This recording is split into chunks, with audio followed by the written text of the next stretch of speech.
Points होते हैं, name clause, registered office clause जिसको हम सिचुएशन क्लॉज भी बोल सकते हैं, and object clause, liability clause and capital clause. Situations clause क्या कहता है, क्या बताता है? जो कंपनी है वो कहाँ पे है, कहाँ पे मतलब? The name of the estate. At the time of incorporations, you are required to mention the name of the estate in which the registered office will be situated.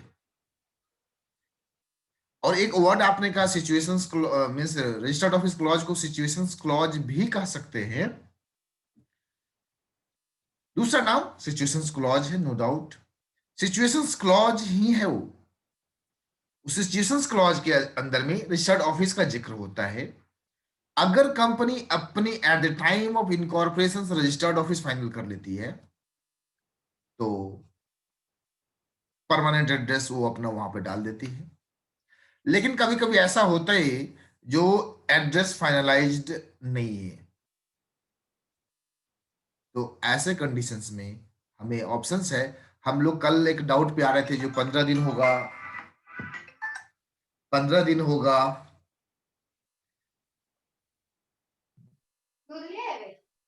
15 दिन होगा।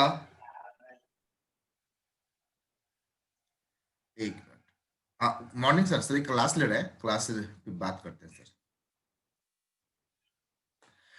सिचुएशंस आपको जो हम लोग बात कर रहे थे उसमें 15 दिन और 30 दिन की एक जिक्र आया था, जो कितने दिन के अंदर में अगर हमें eight the time of incorporation अगर रजिस्टर्ड ऑफिस फाइनल नहीं करते हैं तो कितने दिन के अंदर में फॉर्म फाइल करनी होती है। तो 30 दिन, 30 दिन आपको किताब में लिखा हुआ था, सही है। दूसरी बात, हाँ तो 15 दिन सर कहां से आया था? तो 15 दिन अगर कोई रजिस्टर्ड ऑफिस चेंज होता है, अगर कोई एड्रेस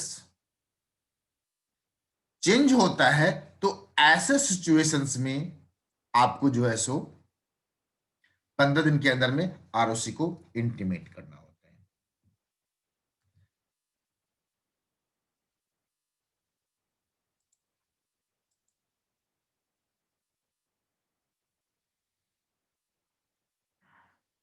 तो हम लोगों ने अपनी बात भी किया, जो मेमोरेंडम ऑफ एसोसिएशन जो बहुत ही इंपॉर्टेंट डॉक्यूमेंट है, जो कंपनी का चार्टर्ड होता है और यह कंटेन्स करता है।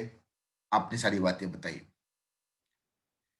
अब एक यहाँ पे रेस्पेक्टिव फॉर्म्स है सर, ये respective forms memorandum of association के लिए है। Table A, table B, table C, table D, table E. Sir ये क्या होता है? देखिए कंपनी, जब हम लोग चैप्टर 2 पढ़ रहे थे तो उस समय में हम लोग कुछ बात किया था, कंपनी लिमिटेड बाय शेयर्स।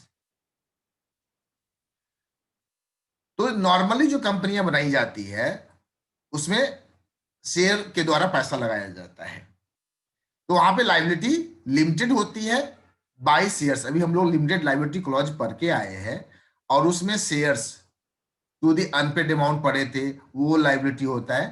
तो यह लिमिटेड बाय शेयर्स है। वैसे कैपिटल, शेयर कैपिटल के बारे में बात करेगा, कोई भी कंपनी में शेयर कैपिटल लगनी है। नॉर्मली जो भी बिजनेस ऑर्गेनाइजेशंस होते हैं, प्रॉफिटेबल ऑर्गेनाइजेशंस होते हैं, वह यही वाली कंपनी बनाई जाती है, लिमिटेड बाय शेयर्स, और टेबल ए फॉलो किया जाता है। सर टेबल बी क्या है? ये लिमिटेड बाय गारंटी है और not having a share capital. ऐसी भी कंपनी बनती है क्या सर? देखिए नेचुरली ऐसी कंपनियां आज के डेट में बहुत कम है, बट सर कौन से बिजनेस वाले बनाते हैं ऐसी कंपनी को, जो बिजनेस को चैरिटेबल करना होता है, या क्लब वगैरह जो बनाते हैं, तो लिमिटेड बाय गारंटी होती है, यहां पे कोई शेयर कैपिटल नहीं होता है। एक होता है guarantee and not having a share capital. ऐसे कंपनियां बहुत बनते हैं। मिस गारंटी करने का मतलब एक लिमिटेड, एक up to the certain amount की वो गारंटी देता है। जो अगर कंपनी डिजॉल्व होगा, वाइंडिंग अप होगा, तो ऐसे कंडीशंस में जो प्रोमोटर होगा या कैपिटल का कंट्रीब्यूटर जो होगा, वह गारंटी देता है, जो हम इतने अमाउंट तक की गारंटी देते हैं। तो एक guarantee not having a share capital, तो टेबल बी ये फॉर्मेट है, कंप्लीट फॉर्मेट बनी हुई है, table A, table B. Table C limited by guarantee not having a share capital. Table D या अनलिमिटेड कंपनी होता है and not having a share capital. Unlimited company वह होता है, कुछ ऐसी कंपनी बनाई जाती है बट प्रैक्टिकली आज के डेट में नहीं देखने को मिलता है। अनलिमिटेड कंपनी जहां पे लायबिलिटी लिमिटेड नहीं होती है और कोई शेयर कैपिटल भी नहीं होता है। और unlimited company and having a share capital. तो unlimited company means liability unlimited है और उसका शेयर कैपिटल भी है। तो आपको ये बस टेबल ए में memorandum of association of A company limited by shares, यही वाली कंपनी चलती है। यही वाली कंपनी जो है सो आपकी बहुत ज्यादा प्रिविलेंट है, ये वाली कंपनी लिमिटेड बाय शेयर्स। ये सब बस ज्ञान की बात है, पढ़ाई की बात है, किताबों में है। प्रैक्टिकल आज इन कंपनियों का जो है सो बहुत ज्यादा आपको देखने को नहीं मिलेगा।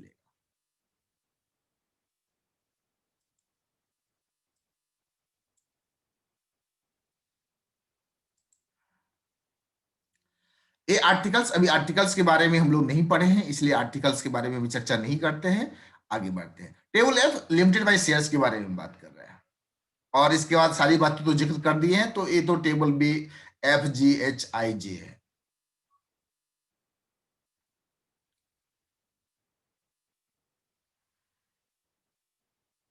आज हम लोग जो अभी बात करेंगे मेमोरेंडम एंड आर्टिकल्स का जो एक होता है, आपके बुक के एंड में दिया हुआ भी है।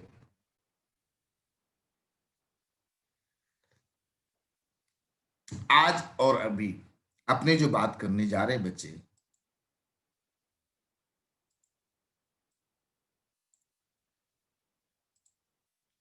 Articles of association, articles of association के बारे में बात करने जा रहे हैं।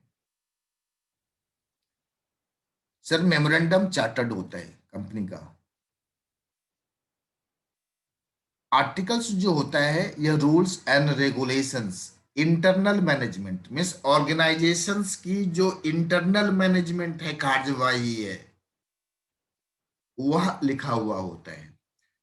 जैसे कंपनी की बोर्ड ऑफ डायरेक्टर्स की मीटिंग कब कब होगी, एजीएम कब बुलाई जाएगी, शेयर कैपिटल कैसे ट्रांसफर किया जाएगा, डायरेक्टर का अपॉइंटमेंट कैसे होगा, कैपिटल की कॉल्ड अप कैसे होगी, इस तरह की बहुत सारी बातें लिखी रहती है, इंटरनल बातें लिखी रहती है। Rules and regulations internal management के बारे में बात करती है।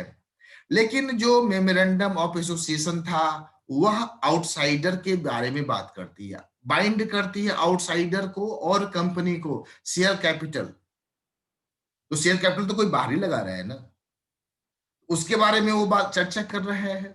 Situations clause, registered office clause, ये भी आउटसाइडर और कंपनी को इंफॉर्मेटिव दे रहा है। Articles of associations are the rules, यह रूल्स होता है। किस बात का रूल्स होता है सर? इंटरनल मैनेजमेंट का, कंपनी को कैसे मैनेज किया जाए इंटरनली, आंतरिक स्तर से, इसके बारे में इसकी चर्चा होती है। और ये जो रूल्स होता है, कौन सा रूल्स जो आर्टिकल्स में कंटेन करता है? Subsidiary to the memorandum of associations, memorandum of association में जो बातें लिखी हुई है उसका सहायक होता है, सब्सिडियरी होता है। उस बात को अचीव करने में ये आर्टिकल्स ऑफ एसोसिएशन सहायक होता है। should not contradict or exceed anything stated in the memorandum of associations. Articles means the articles of associations of a company as originally framed or as altered from time to time or applied in pursuance of any previous company law or this act. Means articles, देखिए जो definitions है आपका वह simply कर रहा है, जो जब बनाई गई ओरिजिनली फ्रेम्ड और as altered from time to time, जब भी बदलाव, मतलब आर्टिकल्स ऑफ एसोसिएशंस को हम परिवर्तित कर सकते। as altered applied in pursuance of any previous company law or this act। और आर्टिकल्स कैसा होगा, तो ये जो फॉर्म है अभी हम लोगों ने पढ़ किया है ना, स्पेसिफाइड इन टेबल, फॉर्मेट वैसा ही होता है। यहाँ पे फॉर्मेट दिया हुआ है, कंपनी का है, बहुत ज्यादा बनाने की इसमें कोई जरूरत नहीं होती है। एक स्पेसिफिक फॉर्मेट है, उस फॉर्मेट के आपको अडॉप्ट करना पड़ता है, बस नाम वाम जो भी है, एड्रेस वेड्रेस वो लिखना पड़ता है। बट कुछ कंपनियां हैं जो फ्री है अपना आर्टिकल्स बनाने के लिए। आप अपना आर्टिकल्स ऑफ एसोसिएशन खुद से बना सकते हैं, लेकिन लेकिन कंट्रेरी नहीं होना चाहिए। किसका किसका? जो आर्टिकल्स की जो टेबल है बनी हुई, और वो कंपनी बना रहे हैं, मान लीजिए आप टेबल एफ आप पे लागू होता है, लिमिटेड बाय शेयर्स है, तो एफ में जो बातें लिखी हुई है उसको कंट्राडिक्ट नहीं करना चाहिए। अगर कंट्राडिक्ट करता है तो वह वॉइड हो जाएगा, वह अप्लाई नहीं होगा, कंट्राडिक्शंस नहीं चलेगा। Clear? And articles of associations as adopted by the company shall apply. मैंने बोला था ना भी वर्ड अडॉप्टेड मींस स्वीकार किया जाता है, ग्रहित कर लिया जाता है, जो ए टेबल पॉलिसी फॉर्मेट है। तो आर्टिकल्स ऑफ एसोसिएशंस के बारे में हम लोगों ने समझा क्या होता है। यह एक बहुत जो चीज याद रखनी है आपको, यह रूल्स होता है जो इंटरनल मैनेजमेंट के बारे में कंटेन करता है। इट कंटेन्स, अगर आप सिंपली पूछेगा तो एक लाइन लिख लीजिए, articles of associations contains the internal rules and regulations of the company. Articles of associations contains the internal rules and regulations of the company।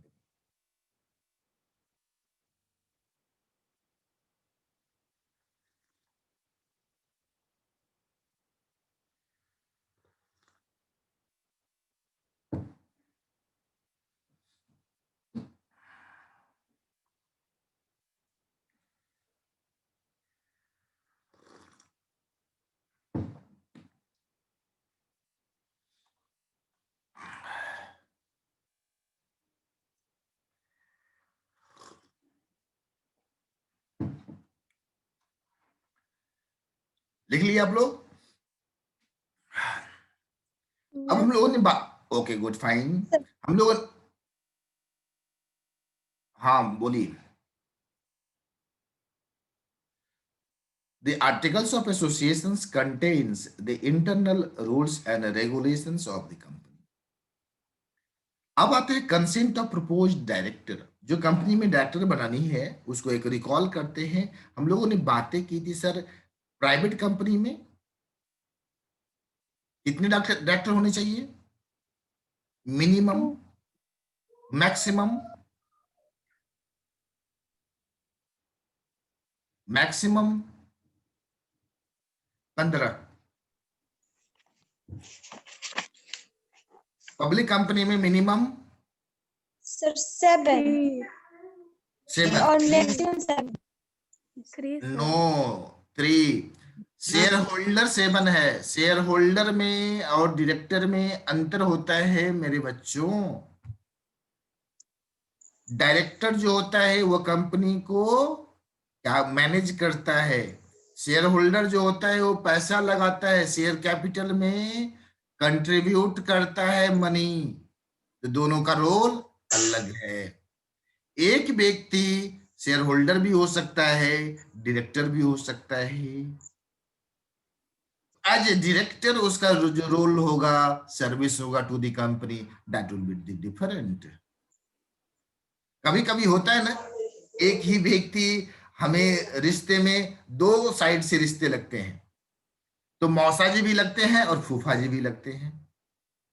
तो कभी मौसा जी का रिश्ता निभाना, कभी फूफा जी का रिश्ता निभाना, वो डिपेंड करता है सिचुएशंस पे।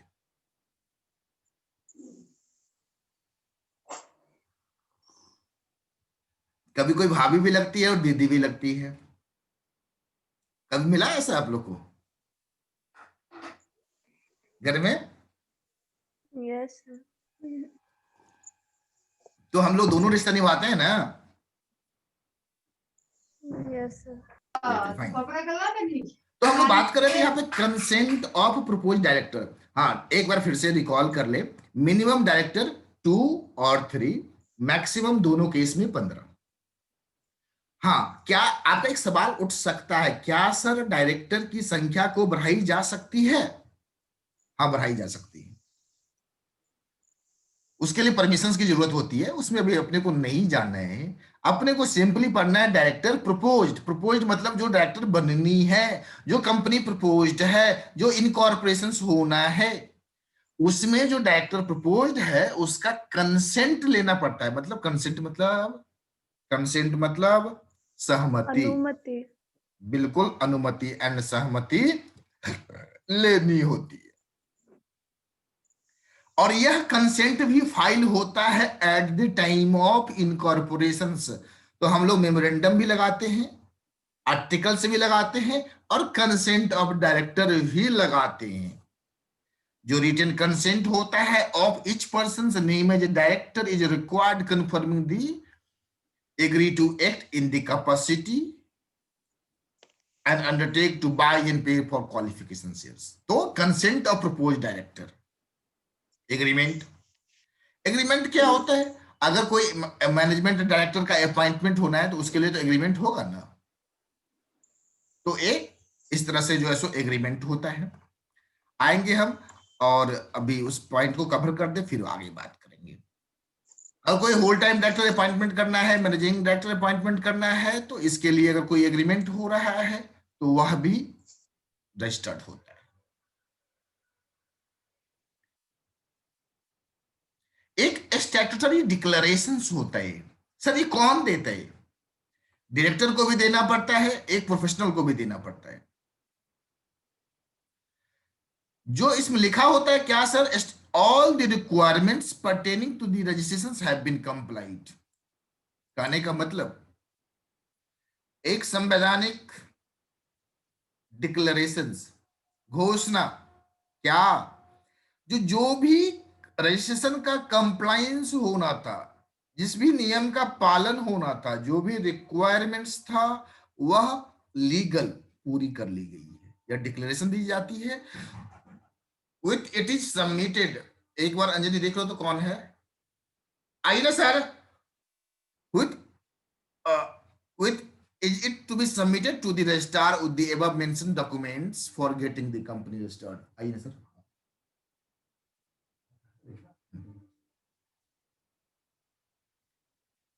सुविधा है ना, ये में तो कोई करेगा नहीं। अच्छा, उसका कोई जरूरत नहीं। मैं सोचा सिस्टम ये ठीक रहेगा कि हो जाता है, सब गड़बड़ हो जाता है। ठीक ना सर? हाँ ठीक। तो हम लोग बात कर रहे थे बच्चे स्टैट्यूटरी डिक्लेरेशंस का बात कर रहे थे। तो क्या होता है, जितने भी लीगल रिक्वायरमेंट्स है कंपनी रजिस्ट्रेशन के समय में, वो सारे कंप्लायंस होनी चाहिए। इसका एक डिक्लेरेशन देना पड़ता है। कौन देगा सर? Who will give? तो यह देगा जो प्रोफेशनल है। प्रोफेशनल कौन? कंपनी बनाने में कौन बना सकता है? और वही लोग बना, हर कोई कंपनी नहीं बना सकती है। बात को आज ध्यान में नोट करके जाइएगा। अगर किसी भी व्यक्ति को कंपनी बनानी है, या तो चार्टर्ड अकाउंटेंट, या कंपनी सेक्रेटरी, या तो कॉस्ट अकाउंटेंट, या एडवोकेट। तो सर कोई भी चार्टर्ड अकाउंटेंट बना सकता है, कोई भी कंपनी सेक्रेटरी बना सकता है, कोई भी एडवोकेट नहीं जनाब। हु इज इन प्रैक्टिस, जो जैसे हम लोग दुकान खोल के बैठे हैं ना बच्चे, ऐसा दुकान खोलने वाला व्यक्ति ही कंपनी बना सकता है। मतलब डिक्लेरेशन दे सकता है, प्रोफेशनल अपना डिजिटल सिग्नेचर अटैच कर सकता है। लेकिन अगर कोई जॉब में है तो नहीं। तो आगे देखते हैं, इसमें लिखी हुई होगी बातें। जो सबमिट होता है at the time of incorporation for getting the company registered under the law. This statement can be sign by an advocate, by chartered accountant और ए कॉस्ट अकाउंटेंट और a company secretary in practice. Sir in practice क्या होता है? Doctor साहब practice करते हैं ना। Practice मतलब अपना दुकान खोल के सर्विस देना, जनता के लिए खोल के ऑफिस बैठ जाना। भाई किसी को कंपनी बनानी है, आओ मेरे पास, अनाउंस नहीं करता है, बोर्ड लगा देता है। जैसे मैं लगा के रखता हूं Kumar Santosh in company, company secretary in practice, तो जनता जानती है जो भाई हम इस तरह का काम करते हैं। तो कंपनी बनाएगा तो हम डिक्लेरेशंस देंगे, क्या जिसको बोला जाता है स्टैट्यूटरी डिक्लेरेशंस।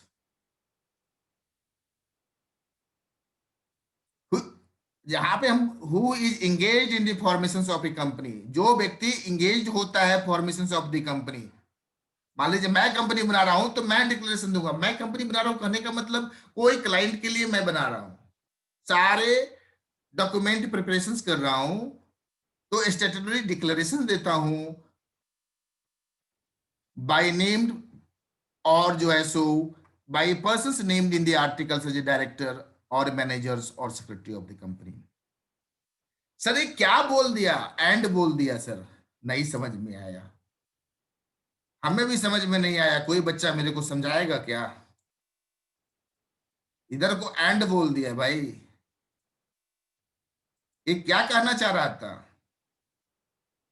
एंड मतलब स्टैट्यूटरी डिक्लेरेशन जो दी जाएगी वह तो जो या तो सीए होगा या सीएस होगा या सीएमए होगा, उसके अलावे भी जो डायरेक्टर नेम है या जो मैनेजर है या जो सेक्रेटरी है कंपनी का, वह भी डिक्लेरेशन देगा, स्टैट्यूटरी डिक्लेरेशंस। क्या जो कंपनी की जो रिक्वायरमेंट्स है, लीगल रिक्वायरमेंट्स, वो कंप्लायंस हो गया है। और फिर तो आम बात है, ये ऑथराइज्ड कैपिटल के बेस पे फीस पेड होती ही है। बिना फीस का आजकल क्या होता है? आप लोग पूछ सकते हैं सर एक कंपनी बनाने में कितना खर्च लग जाता है?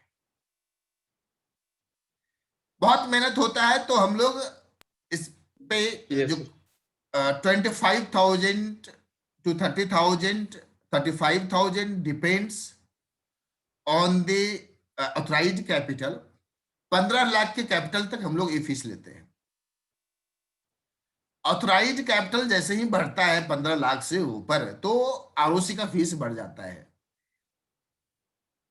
अगर मान लीजिए 25 लाख की कंपनी बनानी होगी तो आरओसी की फीस लग जाएगी, मोटा मोटी फीस लग जाएगा 1 लाख रुपया, तो वो एक्स्ट्रा लेते हैं हम लोग की मेहनत, सारा कंप्लायंस, जितने भी फॉर्म टर्म बना के 25,000 में कंपनी बना के उसमें जीएसटी, ईएसआई, पीएफ, आजकल सब एकदम सिस्टमेटिक हो गया, एक ही बार में सब होता है। बैंक अकाउंट का भी फॉर्म फिलअप हो जाता है, लेबर लाइसेंस है तो कुछ स्टेट में लेबर लाइसेंस का भी, तो ये सारी चीजें हैं।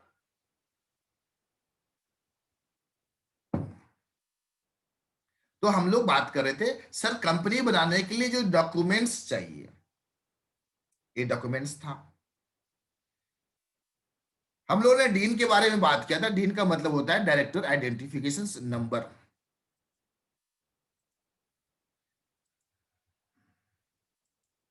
हम लोग डीन के बारे में बात किए थे बच्चों क्या?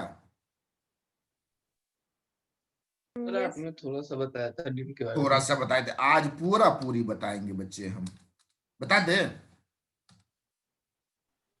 Yes sir. सुनेंगे आप लोग? Yes sir. चलिए, आप लोग सुनने के लिए तैयार है तो हमें बताने में क्या दिक्कत है? देखिए, हर कहानी चालू होती है 1991 से। सर कहेंगे आप 1991 में ले जाते हैं, अक्सर ले जाते हैं, क्योंकि कहानी वहीं से चालू हुआ था। तो और 2000 में बहुत सारे जो स्टेप्स हैं, जो रिवोल्यूशनरी चेंज है, वहां से चालू हुआ। तो इसी दौर में 2002 के दौर में डिजिटल हमारे इंडिया में जो है सो चीजें मतलब ऑनलाइन होना चालू हो गया। और सरकार को भी लगी जो भाई डायरेक्टर एक होता है जो पहचान में नहीं आता, कंपनी में डायरेक्टर बन जाता है, पता नहीं चलता है, एक ही व्यक्ति 15 कंपनी 20 कंपनी में डायरेक्टर है, डॉक्यूमेंट का फर्जरी है और जनता से पैसा उठाता है, फिर भाग जाता है, फिर कंपनी बनाता है, फिर पैसा लेता है, भाग जाता है, पता नहीं चल रहा कर क्या रहा है। और बहुत सारे ऐसे घोटाला हो जा रहे हैं, और कैपिटल और ग्लोबलाइजेशन हो रहा है, तो बहुत सारे लोग आएंगे और बहुत सारा स्कोप बनेगा। तो इस तरह से हमको जो एक ग्लोबल सिस्टम है उसके हिसाब से तैयार करना होगा इंडियन कैपिटल मार्केट को। उसके लिए हर व्यक्ति को, जैसे आधार है ना मेरे बच्चों, आधार तो बाद में आई, उससे पहले स्टेप बाय स्टेप सरकार की नीतियां चलती रहती है, एक विजन्स होती है सरकार की, एक मिशन के तहत सरकार काम करती है, और एक लंबे दशक, एक बच्चा आज भी मुझे याद आ जाता है, सर अगर हमें पता है जो पॉवर्टी है तो एक ही बार में क्यों नहीं खत्म कर देते भाई, संसाधन भी चाहिए तो खत्म करने के लिए, और सरकार उस दिशा में विजन के साथ काम करती रहती है। और कोई भी चीज, मान लीजिए हमें क्वालिफिकेशंस लेना है, आप बच्चों को पढ़ना है, तो क्या हम लोग जन्म लेने के बाद तुरंत 12th में थोड़ी चले जाते हैं, सिलेबस तो मालूम था तो एक ही बार 12th में एडमिशन करा लेते, काहे कि 1 2 2 3 पढ़े। तो आगे पुनः आते हैं हम लोग डायरेक्टर आइडेंटिफिकेशन नंबर। तो सरकार ने तो बोला भाई जितने भी व्यक्ति हो जो एग्जिस्टिंग कंपनी में भी, और यह 2005-6 से इंप्लीमेंट कर दिया, जो सबको एक स्पेसिफिक नंबर होना चाहिए, और जब कंपनी के लिए अप्लाई करता है तो एक डिन नंबर सारे व्यक्ति को मिलता है, इसी को बोलते हैं डायरेक्टर आइडेंटिफिकेशन नंबर, डिन number. Clear? Yes sir. Okay, आपको अच्छा शेयर मतलब बोर्ड पे कुछ दिखा नहीं दिखा क्या? ओके, नो नहीं दिखा सर। होगा, ओके नो अब सर। दिख ले, ओहो अब दिखना चाहिए था, दिख रहा है क्या? Yes sir. Yes, sir. Okay, हाँ तो ये डायरेक्टर आइडेंटिफिकेशन नंबर है, नोट कर लीजिए। किसी भी व्यक्ति का जो है सो एनी पर्सन, आज के डेट में यहाँ पे लिख सकते हैं, कोई भी व्यक्ति आप बोल सकते हैं, if want to become a director of any company then such persons must have a DIN. यदि कोई भी बंदा या बंदी किसी कंपनी का डायरेक्टर बनना चाहता है तो उसके पास क्या होना चाहिए? डिन होना चाहिए। सिंपली क्या है, आज के डेट में बैंक अकाउंट खोलना है तो क्या चाहिए आपको भाई? आधार चाहिए, पैन चाहिए, डॉक्यूमेंट चाहिए ना, प्रूफ चाहिए ना। वैसे ही डायरेक्टर बनना है तो डिन चाहिए, बिना डिन का डायरेक्टर आप नहीं बन सकते हैं।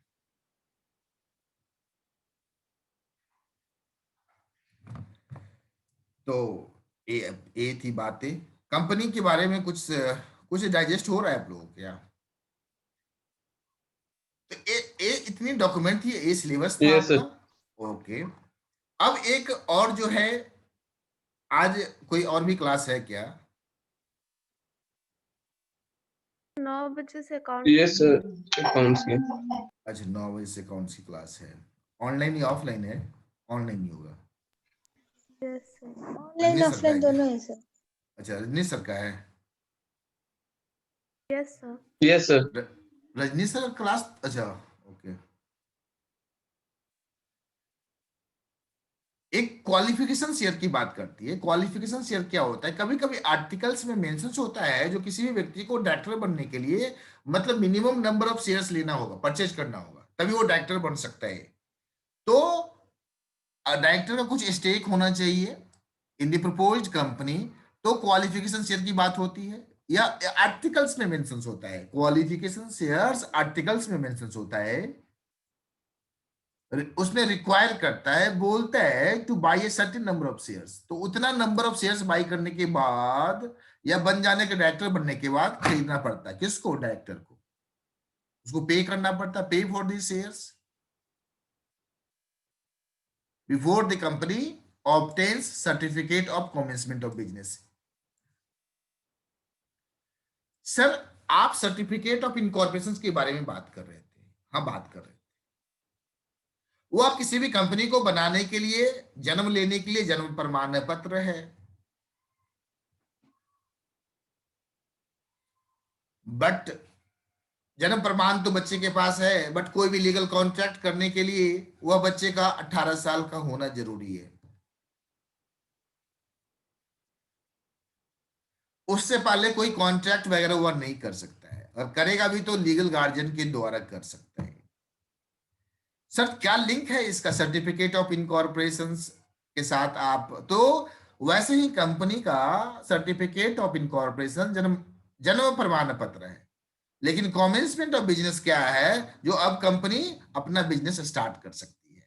तो कोई भी कंपनी सर्टिफिकेट ऑफ इनकॉर्पोरेशन के 180 दिन के अंदर, 180 डेज लिख लीजिएगा, जहां पे लिखा हुआ है कमेंसमेंट ऑफ बिजनेस, 180 दिन के अंदर में एक फॉर्म फाइल करनी होती है आरओसी के पास, और कहना चाहती है जो देखो अब मैं कंपनी का बिजनेस स्टार्ट करना चाहता हूं और इसके लिए फॉर्म फाइल कर रहा हूं और जो भी प्रक्रिया है पूरी कर रही है, तो कमेंसमेंट ऑफ बिजनेस का सर्टिफिकेशन फाइल करनी होती है। Clear? Yes, sir. Yes sir. Okay, mostly all points ऊपर का कवर्ड है। 1 पॉइंट्स अभी मैं आर्टिकल्स में क्या क्या बातें होती है उसको कर लेते हैं। जो टेबल एफ है,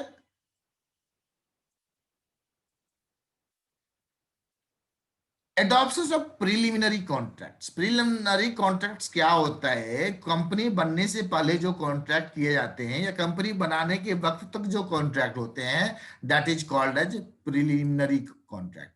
तो उसके बारे में जिक्र होता है एडॉप्ट करना, मतलब उसको एडॉप्ट कर रही है कंपनी। इसका the number and value of share, अगर प्रेफरेंस शेयर्स है, अलॉटमेंट ऑफ शेयर्स है, कॉल कैसे होगी, अलॉटमेंट कैसे होगा, शेयर अगर कोई अनपेड होगा तो लीन कैसे होगा, लीन मतलब वो एक अधिकार होता है, एंड शेयर का ट्रांसफर कैसे होगा, ट्रांसमिशन कैसे होगा। एक बात बताते हैं बच्चे, हम लोग जब कंपनी के बारे में पढ़ रहे थे तो प्राइवेट भी पढ़ा, पब्लिक भी पढ़ा। पब्लिक कंपनी का शेयर्स होता है, लिख लीजिएगा यहीं पे, ट्रांसफर जहां पे लिखा हुआ है फ्रीली ट्रांसफर, फ्रीली ट्रांसफरेबल। एक ट्रांसफर ऑफ शेयर्स जो लिखी हुई है,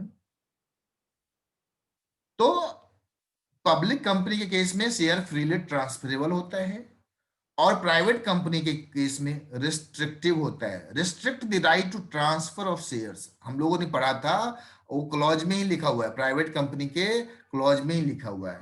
तो ट्रांसफर एंड ट्रांसमिशन में क्या अंतर होता है बच्चे, वो भी बात कर ले, थोड़ा सा 2 मिनट का वक्त दीजिएगा। ट्रांसफर जो नॉर्मल प्रक्रिया में ट्रांसफर होता है, आपको मन है बेच देने का, बेच दो भाई, क्या दिक्कत है।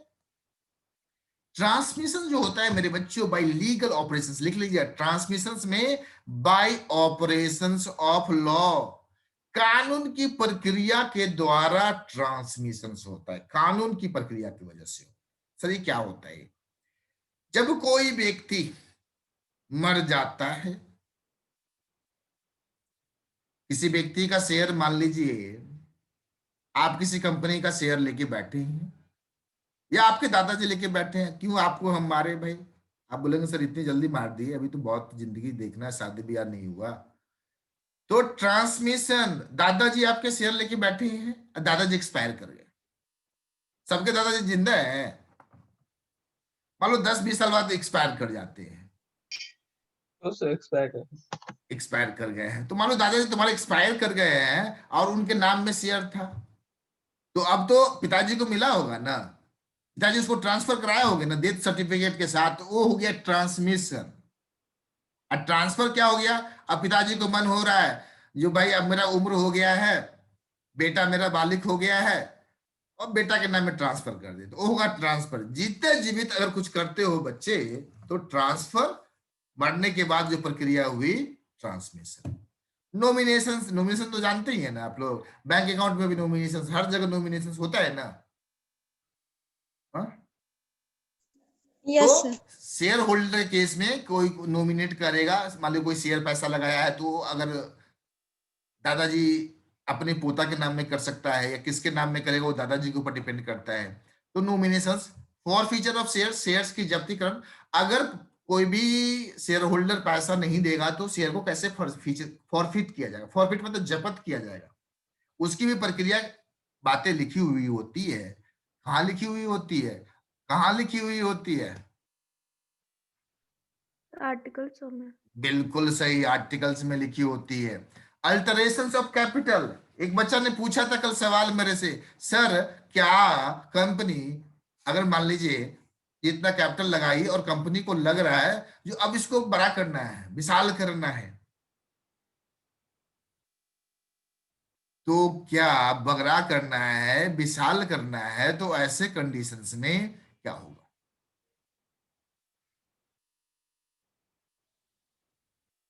कैपिटल को अगर लगानी है और ज्यादा तो क्या लग सकती है? जी बिल्कुल लग सकती है। ऑथराइज्ड कैपिटल को हम लोग इंक्रीज कर सकते हैं, उसी के बारे में बात कर रहा है। तो अल्टरेशन ऑफ कैपिटल कैसे करेंगे, क्या प्रक्रिया होगी, उसके बारे में। By back of share, by back मतलब बैक, बाई बाई मतलब खरीदना, पुनः खरीदना। जब कंपनी खुद की शेयर होल्डर से खरीदती है, जब कंपनी के पास सरप्लस फंड हो जाता है, तो ये बाई बैक कहलाता है। देखिए ये सब चीजें हम आपको इसलिए नॉलेज में दे रहे हैं, और थोड़ा सा वीडियो सुन सुन के ये सब लिख लीजिएगा बाईबैक के बारे में क्या हम बोल रहे हैं, समझिएगा। और नहीं तो फिर सवाल पूछिएगा अगले क्लास में।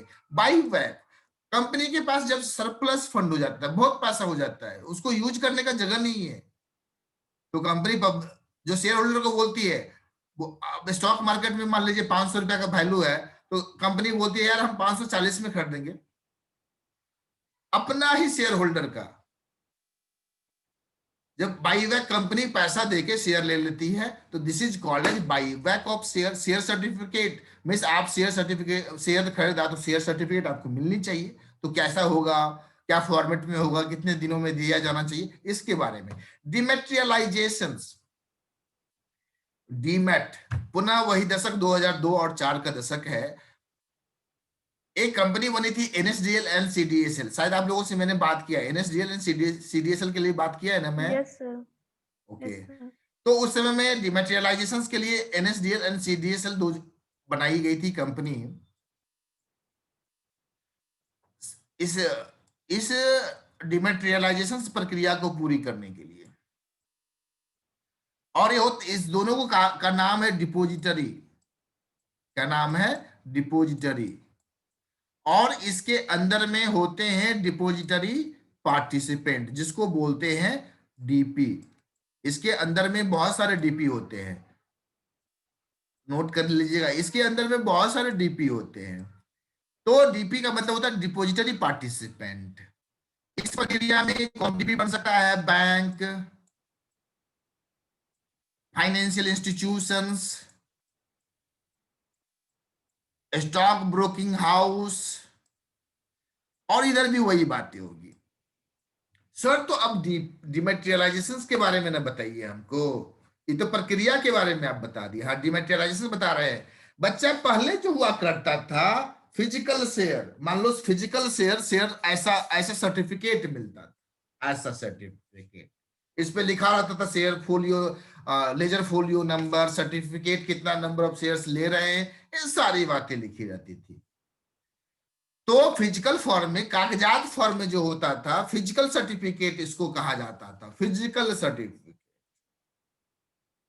तो इसको ट्रांसफर करने के लिए मान लीजिए स्टॉक मार्केट में जब खरीद बिक्री होती थी, तो मान लीजिए मैं रहता हूं मुजफ्फरपुर में, कोई रहता है मुंबई में, और मैं यूएस वाले बंदे को शेयर बेच दिया। अब वो फिजिकल सर्टिफिकेट डिलीवरी जो है सो बाई पोस्ट करनी पड़ती थी, यह फट सकता था, चोरी हो सकता था, आग लग सकती थी, बहुत बड़ी समस्याओं से यह जो कागज वाली डॉक्यूमेंट होती है ग्रसित होता है। तो इस समस्याओं की को से निदान पाने के लिए सरकार ने कहा अब जो होगा शेयर कैसे रखा जाएगा? डिजिटल फॉर्म, डीमेट मतलब डीपी के यहाँ आप अकाउंट खोलेंगे और जो भी शेयर परचेज करेंगे आपका डीपी अकाउंट में पड़ा। जैसे बैंक में पैसा है ना यार, सिंपल समझना, पैसा है बैंक, आपके पास बहुत पैसा है, या तो ड्रायर में रखोगे, घर में रखोगे, बिस्तर के नीचे रखोगे, नहीं तो और क्या करोगे? तो चोरी हो सकती है, कुछ भी हो सकता है, ले जाके बैंक में डाल देते हो, बैंक में डाल देते हो ना, तो बैंक एक स्टेटमेंट दे देता है, तो वो पैसा क्या हो गया आपका, आप जब चाहो यूज कर सकते हो, निकाल सकते हो, ट्रांसफर कर सकते हो, बड़ा इजी गोइंग। आईएमपीएस कर सकते हो, याद है ना आईएमपीएस, आरटीजीएस कर सकते हो, यस सर। निफ्ट कर सकते हो। और मैंने बोला था आरटीजीएस एक ड्यूरिंग टाइम में होता है बच्चे, लेकिन आरबीआई ने बहुत बड़ी रिवोल्यूशनरी स्टेप ली है, और मैं जहां तक करेक्ट हूं 1 जनवरी से या 1 दिसंबर से ऐसा ही डेट नोटिफाइड किया है जो 24 आवर्स आरटीजीएस होगा। आप समझो, माइंड ब्लोइंग। जो सर्विस एक लिमिटेड आवर्स पे था, 8 घंटा 10 घंटा मिलती थी, आज हमारा देश इतना मतलब विकासशील गति की ओर कदम बढ़ा रहा है। देखिए फाइनेंशियल सिस्टम इंप्रूव करेगा, देश इंप्रूव कर रहा है। जो फाइनेंस मीन्स मनी मूवमेंट जितना फास्ट होगा, जितना फास्ट, समझिए देश उतना तरक्की कर रहा है। पैसा जितना रोटेशंस होगा, पहले क्या होता था, सेल अगर कुछ भी खरीदना है तो इंतजार करना पड़ता था, पैसा भेजेंगे, चेक जाएगा, क्लियरेंस होगा तो पार्टी माल भेजेगा। आज वो बच्चे नहीं है, इमीडिएट आप पैसा भेजते हो, इमीडिएट माल चल देता है। आपका इच्छा हुआ आज मर्सिडीज बेंज पे चढ़ने का, एकदम निफ्ट मारेंगे, कहीं जाने का नहीं है, बैठे बैठे निफ्ट मारिए, मर्सिडीज बेंज लेके चल दीजिए। ये रिवोल्यूशनरी स्टेप्स है।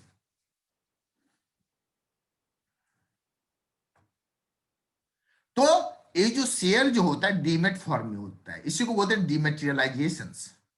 डिजिटल फॉर्म में मतलब इलेक्ट्रॉनिक मोड में, जब इलेक्ट्रॉनिक मोड में शेयर अभी रखे गए, अभी कोई सर्टिफिकेट नहीं मिलता है मेरे पास, मैं डीमेट दिखाऊंगा अकाउंट, हर कंपनी का शेयर है, लिस्ट है, और मोबाइल पे मैसेज आता है जब मैं खरीदता हूं तो भाई इतना शेयर मैंने खरीद लिया और इतना इतना शेयर है, मेल आता रहता है। और अब जब ट्रांसफर होगा तो आपके मैसेज भी आएगा, और एयर रिपोर्टिंग जो स्टॉक एक्सचेंज है वहां भी रहता है, जो इन बंदे के नाम में इतने इतने शेयर्स हैं। तो एकदम कंपनी अगर कोई बेचता बिकता भी है वहां से, मैं खुद बेचू या मैं ब्रोकर से बिचवाऊं, तो उसकी intimation time to time stock broker जहां पे डीपी अकाउंट है प्लस एनएससी या बीएससी दोनों के द्वारा इंटीमेशन दी जाती है शेयर होल्डर को। इसके अलावे आप किसी कंपनी का अगर शेयर रखे हैं और परचेज जब करते हैं या सेल करते हैं तो उस समय में एक कॉन्ट्रैक्ट नोट जारी होता है जो स्टॉक ब्रोकर जारी करता है। तो ये चीजें थी। नॉमिनी डायरेक्टर, हाँ, वोटिंग राइट किसका क्या वोटिंग राइट है। प्रॉक्सी क्या होता है, प्रॉक्सी को समझ लीजिएगा, नोट कर लीजिएगा, नहीं तो वीडियो को बार बार सुन के समझिएगा। प्रॉक्सी का मतलब होता है बच्चे, सपोज मैं किसी कंपनी का शेयर होल्डर हूं, 5-10 कंपनी का शेयर होल्डर हूं, उसकी मीटिंग होनी है दिल्ली में, बहुत जगह होनी है, मान लो एजीएम मीटिंग होनी है, तो उस मीटिंग में मैं जा नहीं सकता हूं as a shareholder AGM में। मैं तो जा सकता हूं लेकिन I am unable to go there, खर्चा भी लगेगा, कोविड का दौर है। तो मैं रोहित को बोलता हूँ यार प्रॉक्सी अपॉइंट कर देता हूँ, रोहित को बोलता हूँ मेरे बिहाफ पे जाके तुम मीटिंग में अटेंड कर लेना और इन इन बातों पे चर्चा होगी तो ऐसी ऐसी बातें रख देना, तो वो प्रॉक्सी होता है। आप लोग एग्जाम मतलब एग्जाम छोड़िए ना, क्लासरूम में करते हैं प्रॉक्सी, किसी का अटेंडेंस बांट देते हैं, proxy attendance, yes sir. Sir proxy कभी बोलते कभी हैं ना उसको। कहते हैं कुछ बच्चों। Yes sir. हाँ, तो वही वाला प्रॉक्सी ये है। तो ये आपका वाला जो कार्य होता है मतलब अटेंडेंस लगाने वाला, वह अनइथिकल इलीगल होता है, अनइथिकल है। बट ये वाला जो प्रॉक्सी है कानून के द्वारा मान्यता प्राप्त। मीटिंग कब कब मीटिंग होनी है, कुछ कमेटी बनानी होती है, क्या होता है कमेटी गठन, जब भी सरकार की, देखिए कमेटी से मैं जोड़ रहा हूँ, सरकार को ला रहा हूँ, जब भी सरकार पे कहीं भी कुछ ऐसी घटना घटती है तो सरकार बोलती है कमेटी बनाई गई है, इसकी जांच होगी, और कमेटी का जो ऑब्जर्वेशन रिपोर्ट आएगा फिर उसके हिसाब से कार्यवाही की जाएगी। तो कंपनी में मान लीजिए कुछ ऐसी करनी है, फैक्ट्री लगानी है, या फिर बहुत सारे नॉमिनेशन करना है, या शेयर होल्डर्स है, ग्रीवांस है, इसकी कमेटी बनाई जाती है, ऑडिट कमेटी बनाई जाती है, और इन लोगों का काम होता है पार्टिकुलरली उस चीज को, मान लीजिए बड़ी कंपनियां, बहुत बड़ी कंपनियां हैं, रिलायंस है, टाटा कंपनी है, अब इस कंपनी बहुत बड़ी कंपनी है तो इसमें प्रत्येक विभाग के लिए अलग अलग कमेटी बनाई जाती है। ग्रीवांस में शेयर होल्डर्स को कुछ ग्रीवांस होगा तो उस कमेटी के पास अप्रोच करेगा, शेयर होल्डर्स कमेटी होती है। इसके अलावे आपका ऑडिट कमेटी होती है, और ऑडिट कमेटी का काम होता है पूरे इंटरनल ऑडिट एक्सटर्नल ऑडिट को देख देख करना। डिवेंचर इशू होगा तो कैसे होगा, ऑडिट कमेटी के बारे में बच्चे लिख ही दिया। Managing director, whole time director, manager और सेक्रेटरी के बारे में बात कर रहा है।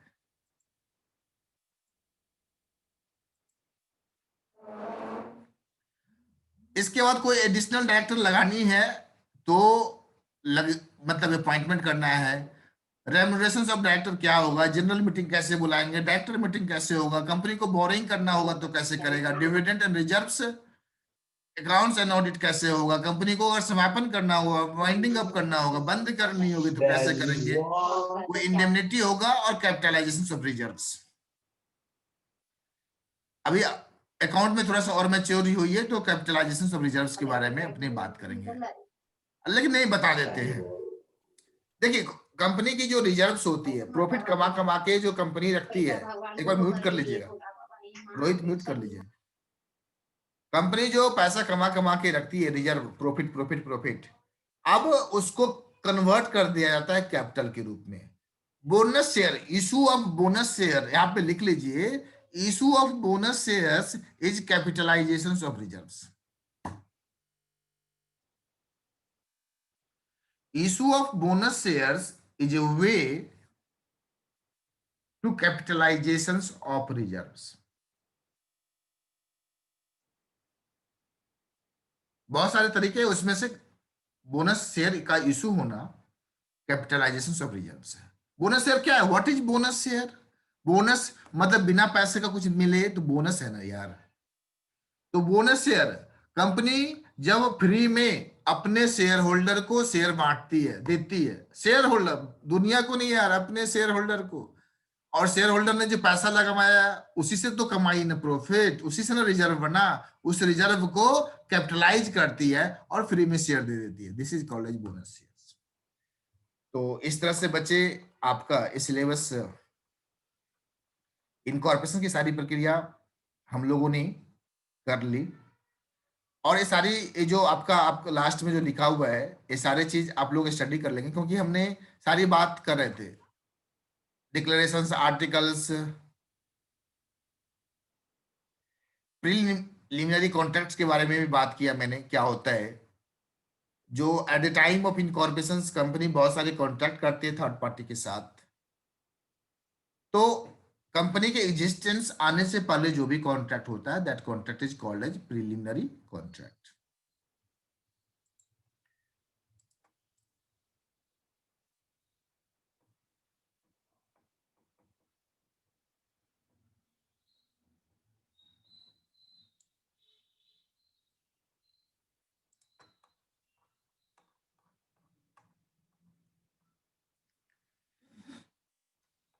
देखिए डायरेक्टर आइडेंटिफिकेशन नंबर, ये भी हमने बता दिया। जो भी इंडिविजुअल्स अगर अपॉइंट होना चाहता है डायरेक्टर, वो एप्लीकेशन देगा allotment of director to the central government along with fees, MCA को देनी पड़ती है।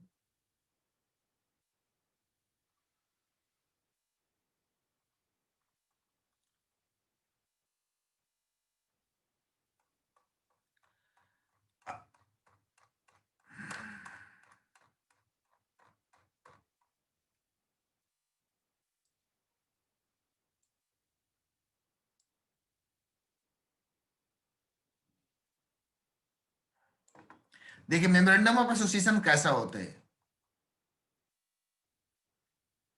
नेम ऑफ द कंपनी यहाँ पे होगा, मान लीजिए एबीसी लिमिटेड, तो पहला बात हम लोग बात कर रहे थे ना, बट नेम के बारे में बात किए थे, फिर रजिस्टर्ड ऑफिस के बारे में बात किए थे, situated in the state of, company की ऑब्जेक्ट क्या होगी, इसके बाद incidental furtherance of the objects, main objects कैसे किया जाएगा, लायबिलिटी क्या होगी, शेयर कैपिटल क्या होगा, और हम लोगों ने बात किया था ना सब्सक्रिप्शन क्लॉज। देखिए प्रैक्टिकली यहाँ पे लिखा हुआ है subscription, several persons whose names and address are subscribed. Ashriti आपने पूछा था लास्ट क्लास में, अब मैं प्रैक्टिकली यहाँ पे दिखा पा रहा हूँ ना, जो 6 क्लॉज होते Yes. हैं, शेयर कैपिटल का डिविजन होता है, डिवाइडेड इनटू यहाँ पे नंबर ऑफ शेयर्स और सब्सक्रिप्शंस। और देखिए ऐसा ही होता है, एकदम एग्जैक्टली ऐसा ही मेमोरेंडम हम लोग बनाते हैं। यहाँ पे नेम, एड्रेस एंड ऑक्यूपेशन होता है बंदे का, मर्चेंट मतलब व्यापारी कोई है, नंबर ऑफ शेयर्स कितना लिया, उसका साइन होता है। यहाँ पे हम लोग डिजिटल सिग्नेचर लगाते हैं, और साइन बिफोर मी मतलब हम प्रोफेशनल बोलते हैं, जो मेरे सामने साइन किया गया है। तो ये मेमोरेंडम था जितने लोग रहे और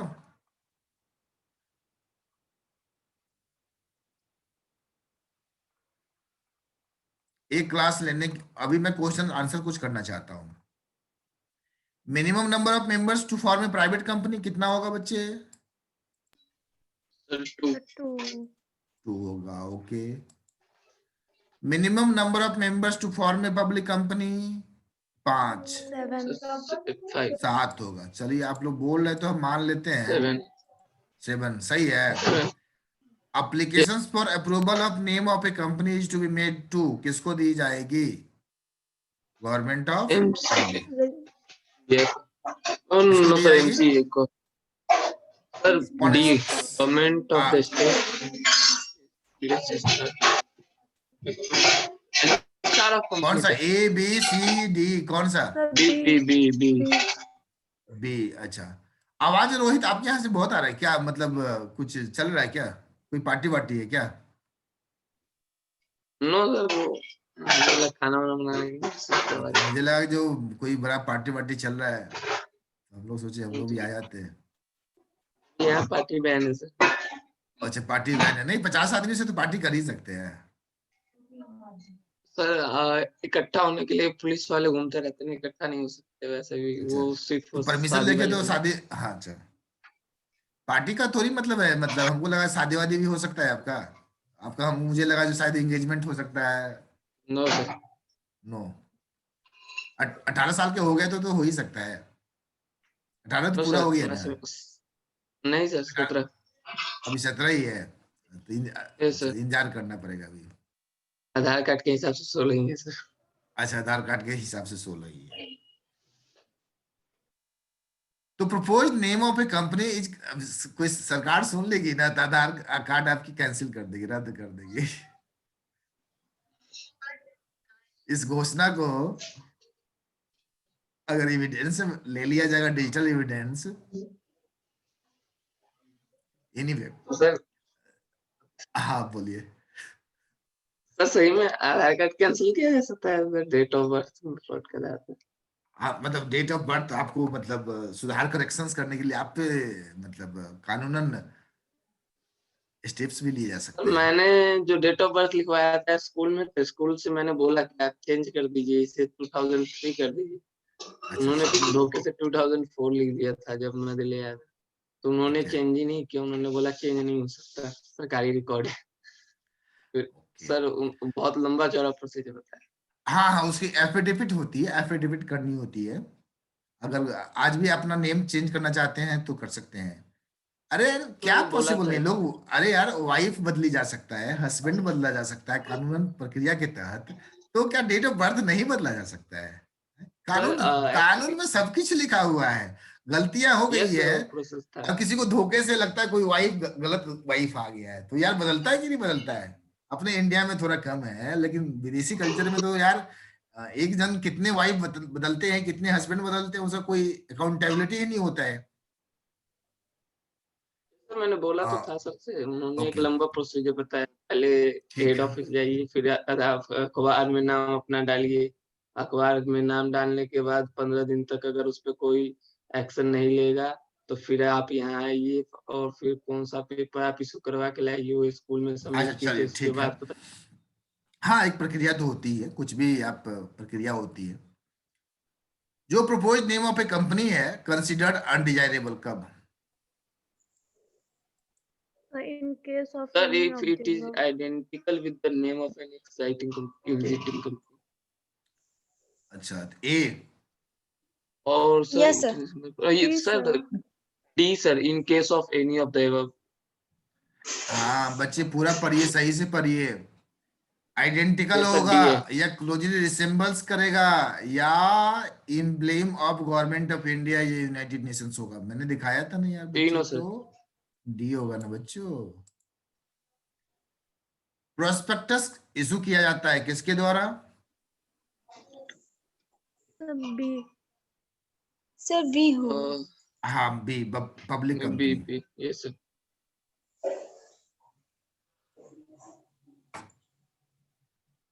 Stage in the formations of a public company are in the following order. C. सी।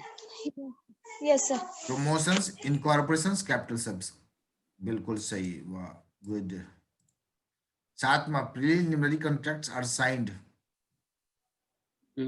वो sir before the incorporation of a company.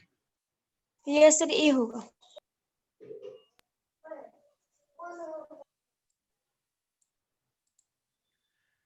Preliminary contracts are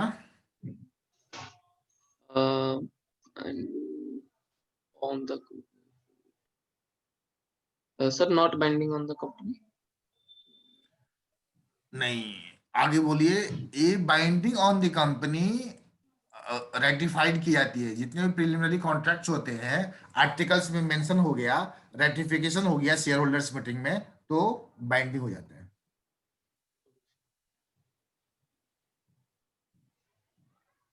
क्योंकि कंपनी के लिए मान लीजिए रेंट एग्रीमेंट होता है या जितने भी डॉक्यूमेंट साइन होते हैं तो प्री इनकॉर्पोरेशन है, तो नॉट बाइंडिंग हो जाएगा, तो फिर क्यों किया जाता है?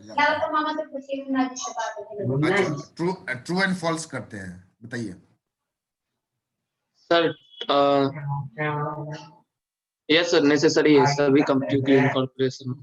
True, Yes, sir. True. ठीक है। कल एमसी स्क्वायर को हाँ, आगे का प्लान है।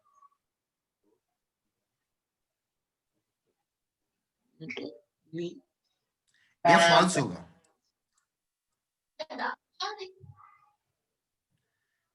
हाँ, इसके बारे में बताइए।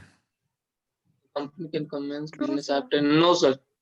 और सर बिजनेस नहीं कर सकती हाँ, जब तक कि सर्टिफिकेट वो ऑफ सर नहीं कमेंसमेंट, सर्टिफिकेट ऑफ कमेंसमेंट लेनी होती है। यस इनकॉर्पोरेशन के बाद नहीं ना कर सकते सर। हाँ, वही तो बताया, सर्टिफिकेट ऑफ, अभी तो चिल्ला चिल्ला के बता रहे थे ना, certificate of yes sir commencement वही। बिजनेस। So fourth false होगा। हाँ, फॉल्स होगा। Expert who are promoting the profession. Yes sir, true है।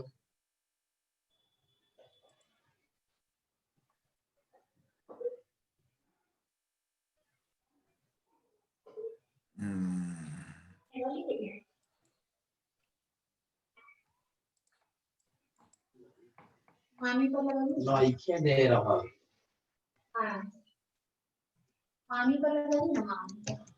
छह नंबर बताइए बच्चे। लगा महामारी सर लगा टाउन से बाहर है, सर ट्रू है। मुजफ्फरपुर गए हैं, मुझे पता है। बोल रहा है सर फिक्स नेम कि पे आना बेस कॉल करने के बाद जवाब नहीं ऐसा तभी बोलता है जब मुजफ्फरपुर ये सब जाता है।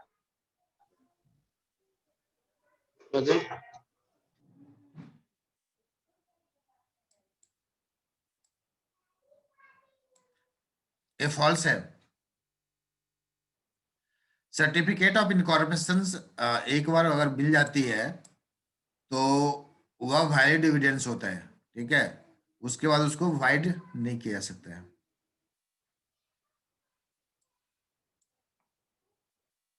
ट्रू या फॉल्स?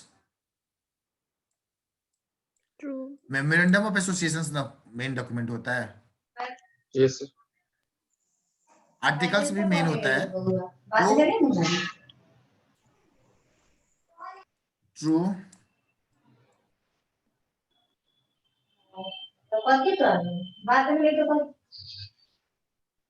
नो सर फॉल्स है। 9th प्राइवेट एसेट से पैसा रिकवर नहीं किया जा सकता। बिल्कुल बिल्कुल बिल्कुल बिल्कुल। तो चलिए, मतलब हम लोग का देखो सर सर छठे वाले में एक डाउट था सर, अगर 50 नेम हो तो इनकॉर्पोरेशन इनवैलिड नहीं होगा किसी का? क्या बोले सर? जैसे कि वहाँ पे बेसिस ऑफ 50 नेम के आधार पर कभी भी इनकॉर्पोरेशन या कंपनी इसके अभी नहीं पढ़ाएंगे, कल पढ़ाएंगे, अभी इसको रहने दीजिए। आपका सर्टिफिकेट ऑफ इनकॉर्पोरेशन की अभी जस्ट 1 मिनट की, आपके यहाँ से थोड़ा सा म्यूट कीजिए, तो आवाज आ रही है थोड़ा सा। इतनी देर थोड़ी सी कोऑपरेशन की जरूरत होगी। कारण क्या है ना, साउंड, अगर एनी टाइप ऑफ साउंड कान में आएगा ना, मेरा डिस्ट्रक्शन हो जाता है, फिर जो है थोड़ी सी दिक्कत। वो आपका जो था यहाँ पे लिखा हुआ है वो चीज मैं सोचता हूँ पढ़ा ही दूं। बस 2 minute.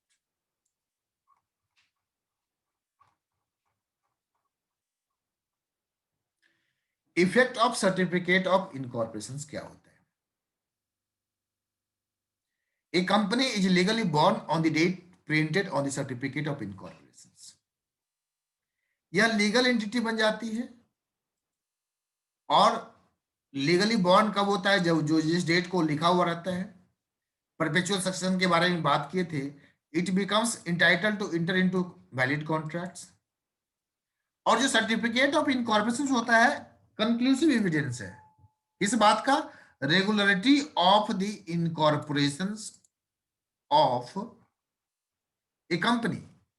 Imagine what would happen to unsuspecting party जो company enters into a contract if it is later found that the incorporations of the company was improper। वहां पे वो वैलिड हो जाएगा, इनवैलिड हो जाएगा। Therefore, a legal situation is that one certificate of incorporation has been issued, the company become a legal business entity irrespective of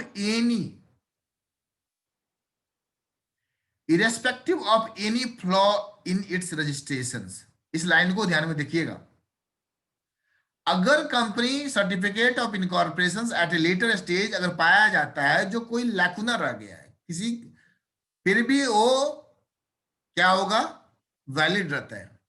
हाँ, उसकी जो कानूनी प्रक्रिया अलग है वो चालू की जाएगी, उसके अंदर में जो सजा होना है होगी। तो सर्टिफिकेट ऑफ इनकॉर्पोरेशन क्या होता है? Conclusive evidence. Once certificate of incorporation is given it is a conclusive evidence इस बात का जो legal existence of the company है। फिर उस पर आप सवाल नहीं कर सकते। कंपनी जैसे ही, अरे कोई बच्चा जन्म हो गया, बात को समझना भाई मेरा, बच्चा जन्म हो गया तो क्या? अब बच्चा 2 तरीके से जन्म होता है। एक जो रिलेशनशिप हस्बैंड वाइफ, और एक इलिसिट रिलेशनशिप जो मूवी वगैरह में दिखाता है। अगर कोई बच्चा इलिसिट रिलेशनशिप की वजह से अगर वह बॉर्न करता है तो क्या होगा? प्रक्रिया क्या हो सकती है? उसको तो मार तो नहीं जाए, उसको तो मतलब आप डेथ नहीं कर दोगे ना, उसको समापन तो नहीं कर सकते हो ना। वही करने का मतलब यहाँ पे भी है। कंपनी एक बार बॉर्न हो गया, लीगल एग्जिस्टेंस मिल गया, सर्टिफिकेट ऑफ इनकॉर्पोरेशन मिल गया, तो उसे बंद नहीं की जा सकती है। उसका लीगल एग्जिस्टेंस हो गया। कंक्लूसिव एविडेंस है किस बात का? जो कंपनी एग्जिस्ट करती है। Some interesting examples showing the impact of the conclusiveness of the certificate of incorporation as under।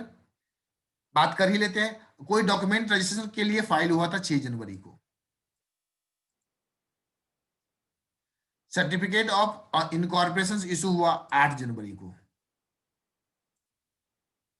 लेकिन जो सर्टिफिकेट पे डेट मेंशन है 6 जनवरी, but the date mentions on the certificate was 6 जनवरी।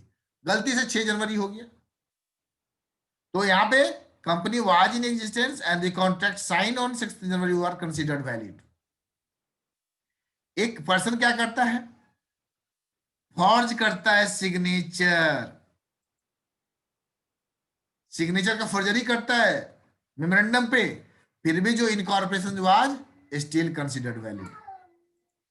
आप समझ में आ गया होगा, क्लियर हो गया होगा। तो करने का मतलब whatever the deficiency formalities में हुआ है, डिफिशियंसी जो भी हुआ है, certificate of incorporation once issued is a conclusive evidence of the existence of the company even when a company gets registered with illegal objects। Even when a company gets registered with illegal objects, the birth of the company cannot be questioned। मैंने कहा ना, तुरंत सवाल बताया ना भाई, कोई बच्चा जन्म ले लिया यार, उस पे आप उसके वजूद पे सवाल नहीं खड़ा कर सकते हो। उसको आप नहीं बोल सकते यार तुम्हारा जन्म जो है सो वो याद जन्म है, तुमको जीने का हक नहीं है। नो, किसी ने धरती पे आया तो स्वागत करना होगा, उसका वेलकम करना होगा यार, कंपनी बन गई है। हाँ, जो भी आपने प्रक्रिया किया है, अगर इलीगल ऑब्जेक्ट्स के लिए बना है, the birth of the company can not be question, उसके लिए रिमेडी है। क्या रिमेडी होगा? अगर कोई बच्चा इलिसिट रिलेशनशिप जन्म होता है तो उस दोनों पे जो रिलेशनशिप रखा उस पे कानूनी कार्रवाई की जाएगी। माने जिसने फर्जरी करके डॉक्यूमेंट लगा दिया उस पे कानूनी कार्रवाई की जाएगी, ना कि कंपनी पे कार्रवाई की जाएगी। दूसरा जो रिमेडियल लेवल है वाइंड अप करा दिया जाए, because the certificate of incorporation is so crucial, the registrar has to go very carefully before issuing it, and on the issue of certificate of incorporation, a private company can immediately commence the business, और वह fund भी raise कर सकता है। But in the case of public, लेकिन आज के funds from friends relatives और through private arrangement and proceed to start business. Okay, एक क्लास है,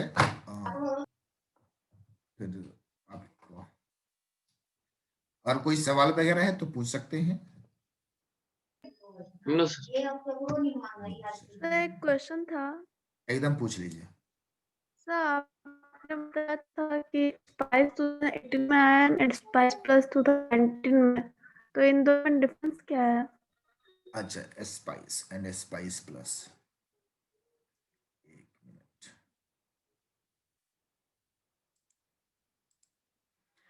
हम कंपनी लॉ का सफर बताए थे आपको। अब स्पाइस देखिए, कंपनी पहले INC 1 से नेम लिया जाता था, फिर स्पाइस आया, अब बदलाव होके स्पाइस प्लस आ गया। तो स्पाइस में क्या था, हम लोग कंपनी बनाते थे, रन अलग था, और कंपनी बनाने की जो प्रक्रिया थी वो स्पाइस में थी। पहला दौर था INC 1 का, फिर दूसरा दौर आया, पहला दौर, ये फर्स्ट स्टेज था। ये आपका कंपनी मतलब नेम लेने के लिए पहला दौर, फर्स्ट।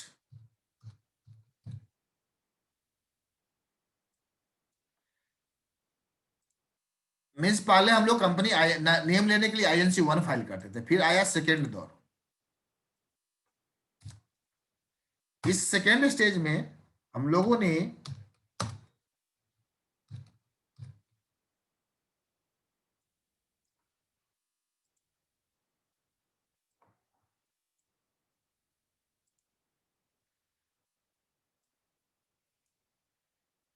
यहाँ पे स्पाइस में हम लोग नेम के लिए पहले रन देते थे,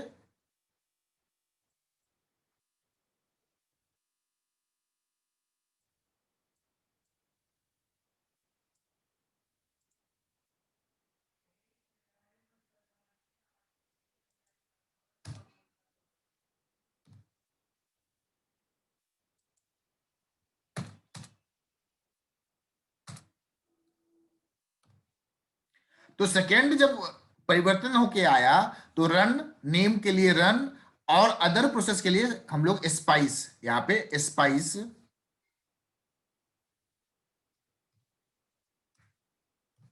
स्पाइस। अब थर्ड दौर आ गया, और अभी जो एग्जिस्टिंग प्रोसेस है उसमें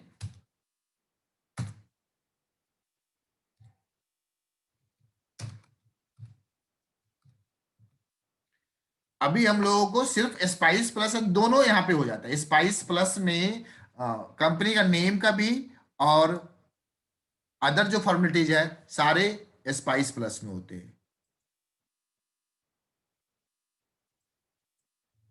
clear?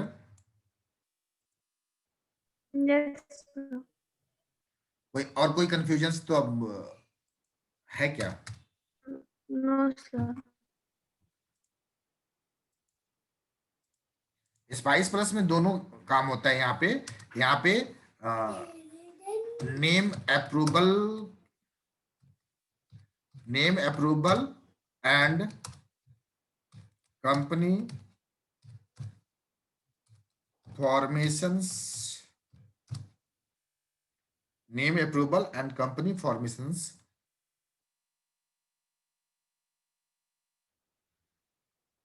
filing of application for formations for filing of applications for formations of company.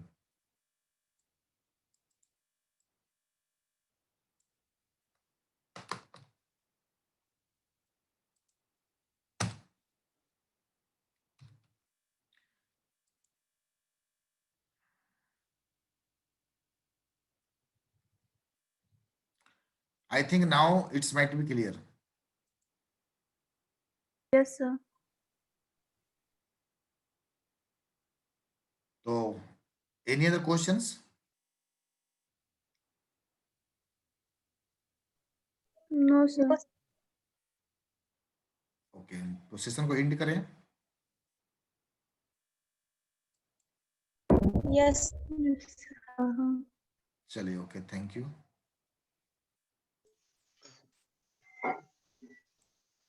हाँ बताओ.